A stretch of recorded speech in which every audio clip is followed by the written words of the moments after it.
अस्सलाम वालेकुम नाज़रीन, मैं हूं फरूख अब्बास और चैनल है एनटीवी। आपके साथ मौजूद हैं एक बहुत बड़ी खबर लेके।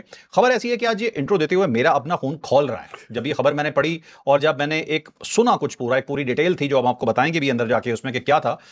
इसराइल ने प्लान किया और प्लान ये किया कि फील्ड मार्शल को शहीद करना है, हमारे पूरे डेलीगेशन को जो गया है स्विट्जरलैंड उसे शहीद करना है और ईरानी डेलीगेशन को भी शहीद करना है। यह प्लान किया गया और डायरेक्टली प्लान किसने किया? ये किया उनकी एक टॉप लीडरशिप ने। हम आपको नाम बताएंगे अंदर जाके क्या।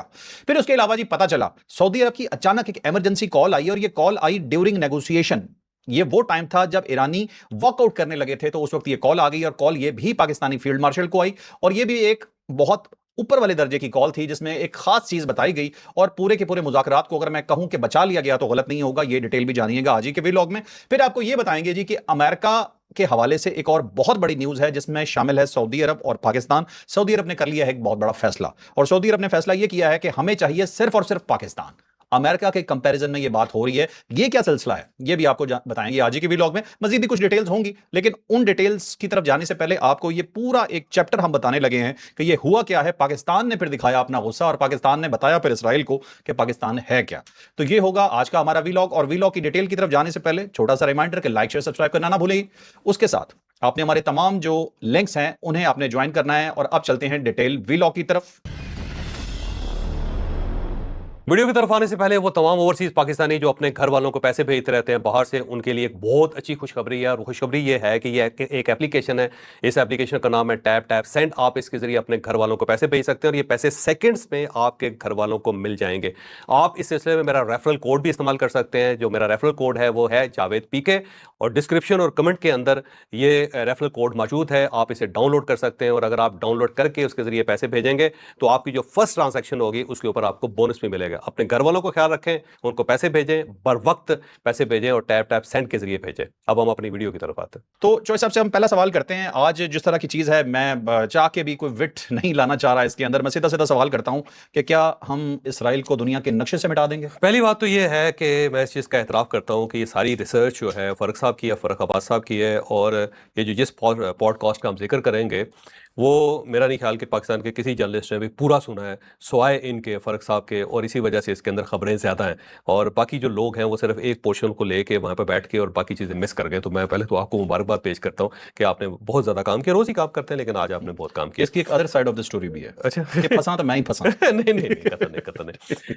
अब ये जो एक बेसिकली पॉडकास्ट हुआ है और ये पॉडकास्ट जो है ना उसके एंकर है मारियो नफाल, नाम इनका, लेबनानी है और ऑस्ट्रेलिया के अंदर रहते हैं ये। और जिस जर्नलिस्ट का इन्होंने इंटरव्यू किया है वो ब्राज़ीलियन जर्नलिस्ट है और उसका नाम है पेप एस्कोबार। और पेप एस्कोबार जो है उसकी बैकग्राउंड ये है कि अच्छा जर्नलिस्ट है, इसमें कोई शक नहीं। उसकी बैकग्राउंड ये है कि प्रो पाकिस्तान है, प्रो ईरान है और एंटी इसराइल है। और इसके बहुत ज़्यादा जो पॉडकास्ट है वो इसी जंग से रिलेटेड ज़्यादा है और उसी को रिपोर्ट कर रहा है। तो इसका जो इंटरव्यू है वो इस वक्त खासा कंट्रोवर्शियल हुआ है पूरी दुनिया के अंदर। इसको सुना गया है, देखा गया है। पाकिस्तान के ज़्यादातर लोग इससे वाकफ़ नहीं थे इन दोनों से, लेकिन इस इंटरव्यू की बुनियाद पे, इस पॉडकास्ट की वजह से पाकिस्तान के अंदर भी ये बहुत ज़्यादा डिस्कस हो रहा है। अब जो खबर पाकिस्तान से रिलेटेड है जो इस वक्त जिसकी तरदीद भी आ गई है और वो तरदीद जो है वो पाकिस्तान के ज़राए से हमारी इस्टेब्लिशमेंट ने की है। और अब खबर क्या है वो पहले सुना देते हैं फिर उसके बाद तरदीद की बात कर लेते हैं। बिल्कुल सही। खबर ये है कि जब ये स्विट्ज़रलैंड के अंदर ये मुज़ाकरा चल रहे थे ईरान और पाकिस्तान के, और पाकिस्तान उसका मेज़बान था, कतर उसका मेज़बान था, तो उस वक्त इसराइल के अंदर एक मीटिंग हुई, उससे पहले एक मीटिंग हुई और वो मीटिंग ज़ाहिर है मोसाद की थी और उसको चेयर किया उनके प्राइम मिनिस्टर नेतन्याहू ने। और वहाँ पे ये फैसला हुआ कि जो लोग वफ्द के आ रहे हैं स्विट्ज़रलैंड के अंदर, पाकिस्तान और ईरान, इन सबको उड़ा दिया जाए, इन सबको यहाँ पे असैसिनेट कर दिया जाए। और उसके अंदर फील्ड मार्शल आसम मुनीर साहब का नाम था कि उनको ज़रूर टारगेट किया जाना चाहिए और प्राइम मिनिस्टर ऑफ पाकिस्तान भी। और उसके साथ साथ ईरानी डेलीगेशन जो है उसके इंपॉर्टेंट जो लोग हैं वो इसके अंदर हैं और एक ही हल्ले के अंदर सबको शहीद कर दिया जाए। और नेतन्याहू ने उसका अलाउ कर दिया कि बिल्कुल ठीक है आप ये कर दें। इस लेवल तक ये मामला चला गया। लेकिन फिर पाकिस्तान की अपनी जो सीक्रेट एजेंसीज हैं जिसके अंदर आईएसआई शामिल है उसको ये पता चल गया और वक्त पे पता चल गया कि इस टाइप की एक जो असैसिनेशन की एक अटेम्प्ट जो है वो स्विट्जरलैंड के अंदर होने लगी है।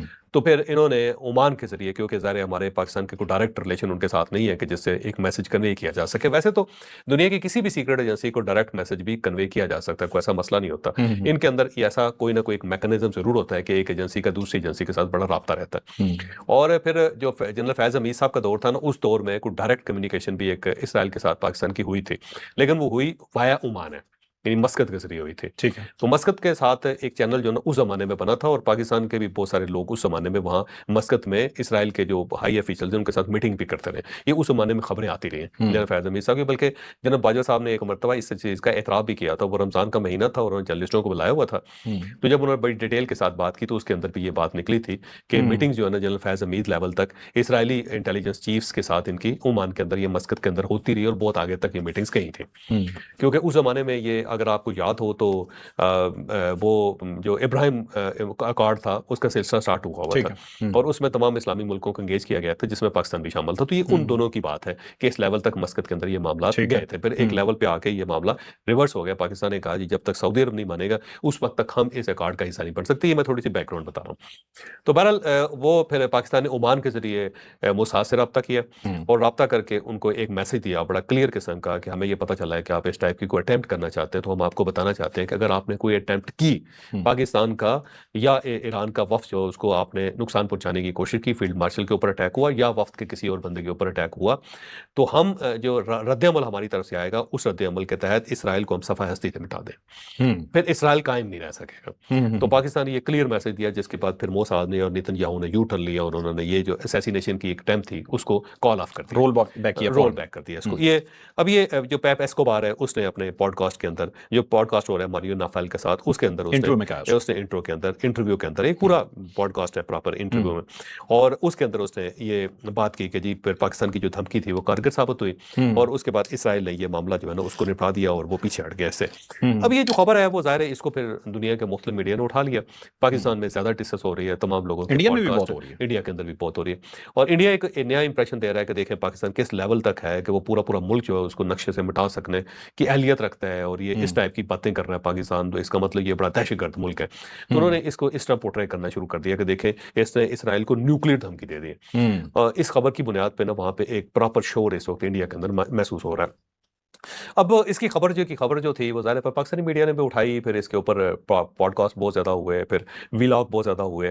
हमने भी दिन के वक्त सोचा था कि क्योंकि सब उस वक्त खबर ये हॉट थी तो वीलॉग करना चाहिए, लेकिन हमने कहा कि नहीं पहले इसको पूरा देख लेते हैं कि है क्या डिटेल के अंदर, बजाय इसके कि हम भी उठे तलवार लें और सर उतारना शुरू कर दें या गली के अंदर फिरना शुरू कर दें लठ लेके, जैसे हमारे बहुत सारे लोगों ने किया, उन्होंने लठ उठाई उसके बाद चल पड़े। तो हमने कहा कि अगला जो वीलॉग होगा उसके अंदर ज़्यादा डिटेल के साथ इसके ऊपर बात करेंगे। बहरहाल एनी हो तो इसके ऊपर फिर पाकिस्तान के जो हुकाम है उनकी तरफ से तरदीद आ गई कि ऐसा कोई वाकया है नहीं, ये सब बकवास है और ये जो है एस्कोबार है या फिर ये नाफाल है, ये बेसिकली शहबाज गिल है, इन्होंने पूरी कोशिश की है कि कोई ना कोई खबर बनी जाए और ये प्रॉपर पॉपुलर हो, मशहूर हो जाए कि हमने देखे कितनी बड़ी खबर निकाली है।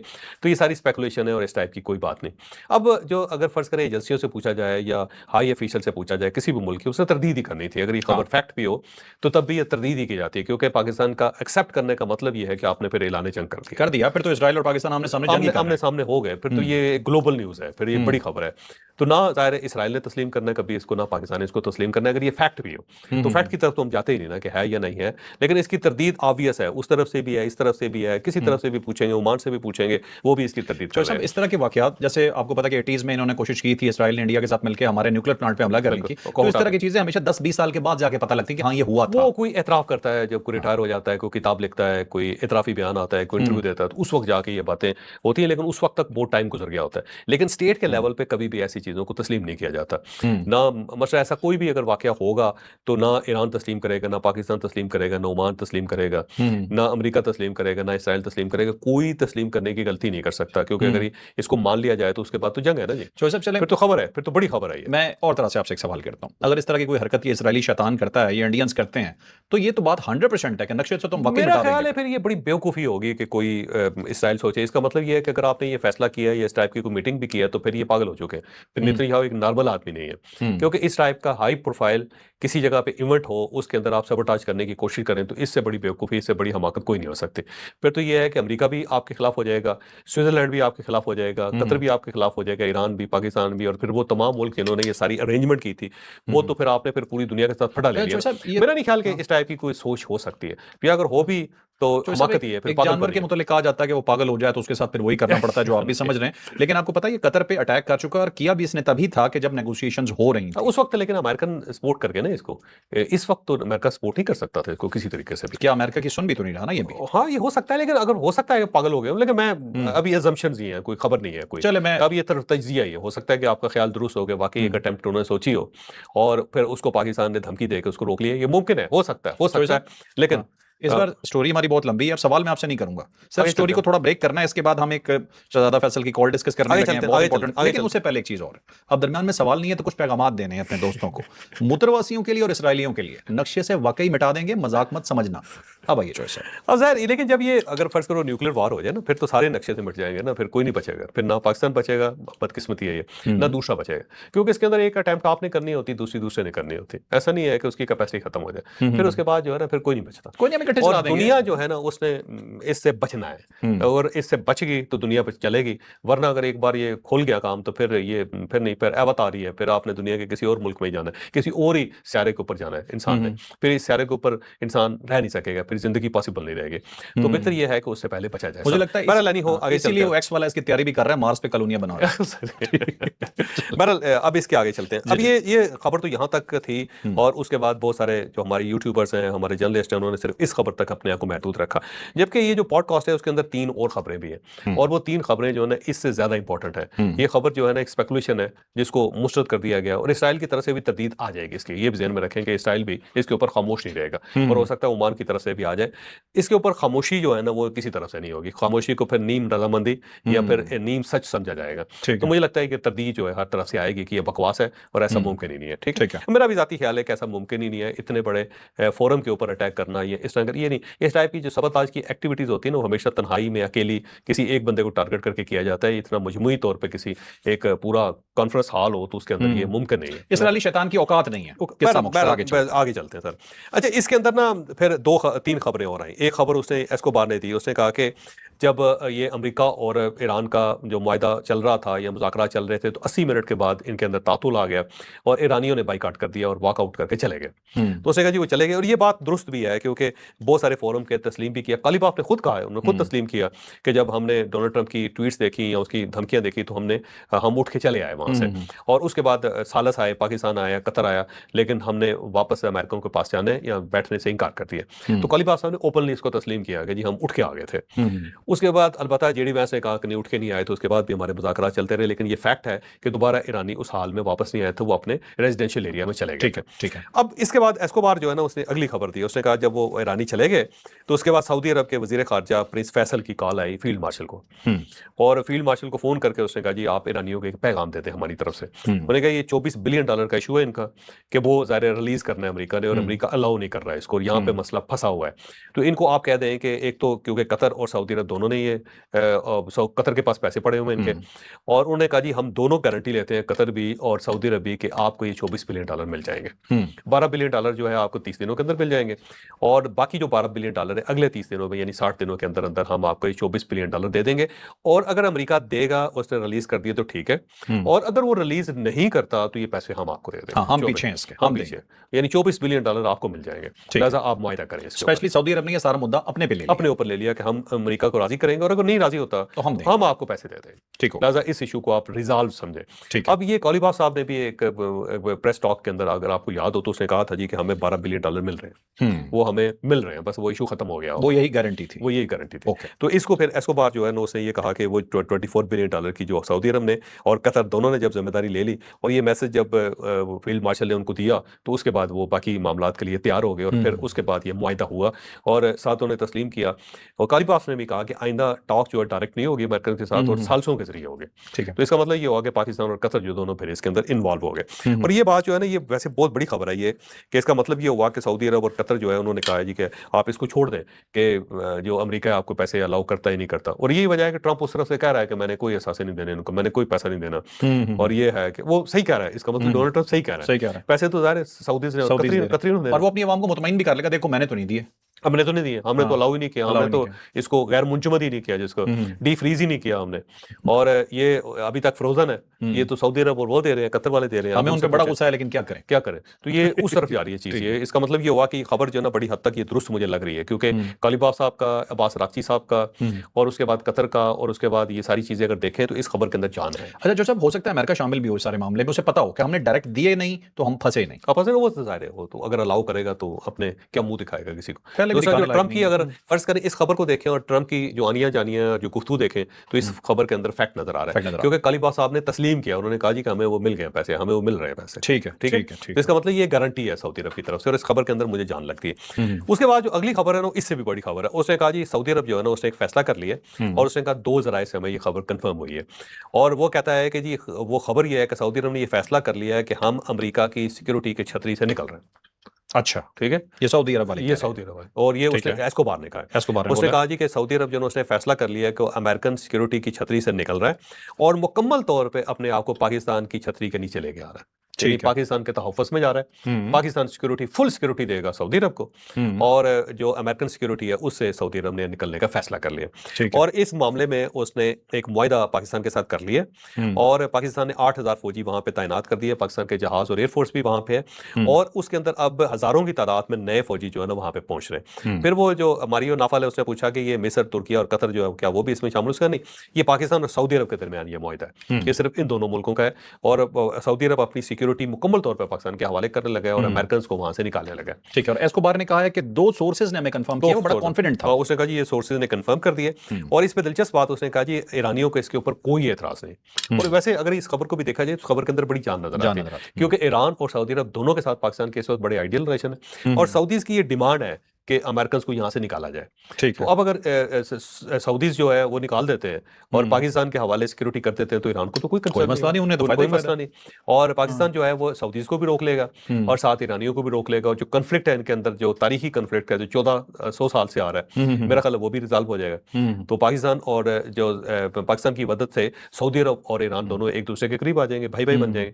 तो ये एक बड़ी खबर है, और ये खबर जो है ना अब जो अगली खबर है उससे कंफर्म होगी इससे कि क्या ये बात दुरुस्त है या गलत है, लेकिन मुझे इसके अंदर जान महसूस हो रही है। ठीक है। तीसरी खबर जो उसने दी ना, उसने कहा कि इस सिलसिले में जुमेरात या जुमे को पाकिस्तान के फील्ड मार्शल और वजीर आज़म दोनों सऊदी अरब के दौरे पे जा रहे हैं, और किंग के साथ इनकी मुलाकात हो रही है आज या कल। आज या कल। अब देखें अभी जुमेरात स्टार्ट हो गई है, और आज या कल ये वाकई अगर चले जाते हैं फील्ड मार्शल और जो मियां शहबाज शरीफ प्राइम मिनिस्टर ऑफ पाकिस्तान, तो फिर ये खबर कंफर्म हो जाएगी। उसने कहा इसी सिक्योरिटी अरेंजमेंट के लिए वो यहाँ से जा रहे हैं। अब अगर ये जुमेरात या जुमे को नहीं भी होता, अगले हफ्ते भी हो जाती है मीटिंग और ये चले जाते हैं, तो इसका मतलब ये हुआ कि ये दोनों खबरें फिर उसकी दुरुस्त साबित हुई। तो असल खबरें ये हैं, बाकी तो स्पेकुलेशन है इस टाइप की कि उन्होंने हमला करना था, नहीं कर सके, ऐन वक्त पे उनको नींद आ गई, या उन्होंने कहा कि चलो खाना खा लेते हैं और खाना खाने के बाद हमला करेंगे। नहीं, उसके बाद उन्होंने सोचा जूते खा लेते हैं, पहले खा लो। उसके बाद उन्होंने सोचा कि ठीक है यार अब छोड़ देते हैं, क्योंकि मीटिंग खत्म हो गई उनकी। तो ये स्पेकुलेशन, लेकिन ये अगली ये तीनों खबरें ये बड़ी खबरें, मेरा ख्याल है पता नहीं मीडिया क्यों महरूम रहा इससे। शायद पॉडकास्ट नहीं देखा, आपके पास टाइम था, उनके पास टाइम नहीं था। टाइम सबके पास होता, थोड़ी सी मेहनत करनी पड़ती है, ज्यादा कोई ये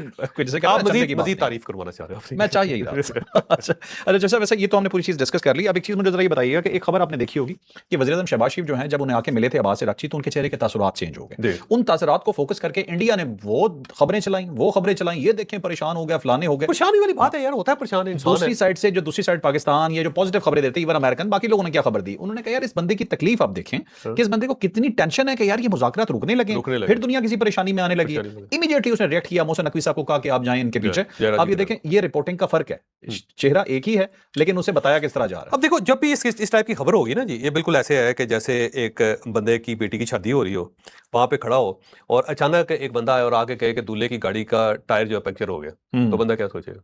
उसके चेहरे पे इंप्रेशन नहीं आएंगे या नहीं आएंगे? तो जब एक नॉर्मल घर के अंदर ऐसी सूरत हाल हो, तो बंदे की सूरत हाल के, और ये तो मुल्कों का मसला है, इंटरनेशनल फोरम है, पूरी दुनिया के कैमरे लगे हुए हैं वहां पे, और अचानक अगर एक वजीर खारजा जो मेन नेगोशिएटर है, जिसकी बुनियाद पर नेगोशिएशन होनी है, और वो आके कहता है जी कि हम बाइकाट कर रहे हैं, हम तो नहीं आ रहे, तो क्या बंदा क्या लुड़ियां डालेगा? क्या कर रहे हो? कल भी जो है हमने कहा था कि कुछ लोगों को आग लगी हुई है, स्पेशली कुछ पाकिस्तान में बाहर बैठे हुए लोग, जिन्हें हम कहते हैं, सारे नहीं, फिर शायद नाराज हो जाते हैं, सिर्फ वो यूट्यूबर्स की बात कर रहे हैं, उसके अलावा इसराइली और एक ये इंडियन मुतरवासी जो है। अब इनकी, अब देखिए इन्हें आग ऐसे लग रहा है लिटरली रॉकेट्स बने हुए हैं, इतनी आगे वो कि नहीं जाहिर पाकिस्तान है। ये कर कैसे लेकिन पाकिस्तान ने देखे ना, पाकिस्तान का जो कमाल है, गिव अप नहीं किया इसने, गिव अप नहीं किया। गिव अप नहीं, अब वो खत्म हो गया, तो ठीक है, कोई मसला नहीं। उसके बावजूद जो मोहसिन नकवी गए और जाके राजी किया कि भाई यहाँ पे आए हुए हो, क्यों वापस जा रहे हो, मसला क्या है। उन्होंने एक मसला ये बयान किया है कि जी हमने तस्वीर नहीं खिंचवानी, आपने ये अनाउंस कर दिया हुआ है कि सब जो वफूद है वो तस्वीर इकट्ठी खिंचवाएंगे, हम तो नहीं खिंचवाएंगे। तो उसने कहा ठीक है रहने दो। और दूसरा उन्होंने कहा कि जी हमने इनके साथ सलाम नहीं लेना, उन्होंने कहा ना लो सलाम। तीसरा उन्होंने कहा जी मीडिया को यहाँ से निकाल देते, तो खत्म हो गया मसला यार। और उसके बाद जब वो अपने कमरे में चले गए छोड़ के, तो फिर पाकिस्तान ने उनके साथ बात की और रात 2 बजे तक लगे रहे और अल्टीमेटली एमओयू साइन हुआ। जो सब एक चीज देखिए, मैं एक चीज पे हैरान हो रहा था, रिसेंट की बात कर रहा हूँ, बहुत पुरानी चीजें तो मुझे नहीं मालूम, कभी शायद ऐसा हुआ हो, इतने मुश्किल मुज़ाकरात मैंने नहीं देखे जिसमें लम्हा बलम्हा पोजीशन चेंज हो रही है, कभी एक भाग जाता है, कभी दूसरा भाग जाता कुदरती बात है, है। और दोनों को बिठा के रखना पाकिस्तान का बहुत बड़ा ही बड़ा कमाल है वैसे, बहुत कमाल। 4 महीने पाकिस्तान थका नहीं, वैसे थका कमाल नहीं, ही है। seriously। अच्छा, यहाँ मैंने एक और चीज़ है जो थोड़ी सी मुझे अजीब सी लगती है कि पाकिस्तान है ना, एक अजीब सी बात है। अजीब सी बात ये है कि जिसका काम होता है ना, वो काम वो अपना वो काम नहीं कर रहा होता, दूसरा कर रहा है। अब मोहसिन नकवी साहब जो है इंटीरियर मिनिस्टर है, वो वज़ीर ख़ारजा नहीं, तो वो इस काम को छोड़ के उन्हें वज़ीर ख़ारजा का काम दे दिया गया। वो ईरान वो उसकी वजह से ना, वो सेट की वजह से और मुझे लगता है कि सारे मामले में इसहाक डार साहब जो है ना, उनकी कैजुअलिटी हो गई है। वो देखिए बैक बर्नर पे गए, हाँ, वो नजर नहीं आ रहे, वो सारे मामले में वो पीछे हटे हैं। तो इसका मतलब ये हुआ कि शायद स्टेट ने महसूस किया कि उन्होंने एफर्ट बड़ी किया, लेकिन वो किसी लेवल पे आके शायद मुतमईन नहीं कर सके ईरान को। ऐसा भी होता है ना बाजू का।